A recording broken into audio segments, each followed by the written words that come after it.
ಮೊನ್ನೆ ಒಂದು ಪ್ರೊಟೆಸ್ಟ್ ಮಾಡಿದೆ ನಾನು. ಏನು ಅಲ್ಲಿ ಒಂದು ರಾಯಚಂದ್ರ ಅಂತ ಆನೇಕಲ್ ತಾಲೂಕಲ್ಲಿ ಇರೋದು. ಮೊನ್ನೆ ಜಸ್ಟ್ 2 days ಬಿಫೋರ್ ಒಂದು ಪ್ರೊಟೆಸ್ಟ್ ಮಾಡಿದೆ. ರಸ್ತೆ ಇಲ್ಲ ಸರ್. 6 ವರ್ಷದಿಂದ 8 ವರ್ಷ ಆಯ್ತು. ಸೆಂಟ್ರಲ್ ಜೈಲ್ ಪಕ್ಕದಲ್ಲಿ ಇರೋದು. 8 ವರ್ಷದಿಂದ ರಸ್ತೆ ಇಲ್ಲ. ಕುಡಿಯೋ ನೀರಿನ ಏನು ಒಂದು ಘಟಕಗಳಿಲ್ಲ.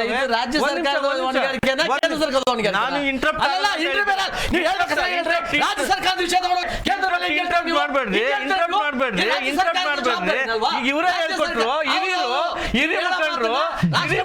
ನನಗ್ ಪಾಠ ಹೇಳ್ಕೊಟ್ರು. ನಾನು ಇಂಟರಪ್ಟ್ ಮಾಡಲ್ಲ, ಮಾತಾಡಪ್ಪ, ನಾನು ಇಂಟರಪ್ಟ್ ಮಾಡಲ್ಲ, ನಾನು ಮಾತಾಡಕ್ ಬಿಡು ಅಂತ ಹೇಳಿದ್ರು.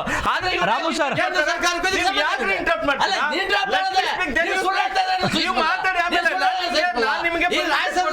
ರಸ್ತೆ ಇಲ್ಲ, ರಾಜ್ಯ ಸರ್ಕಾರದ ಜವಾಬ್ದಾರಿ.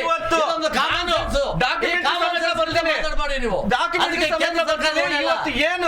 ಸರ್ಕಾರದ ಜವಾಬ್ದಾರಿ.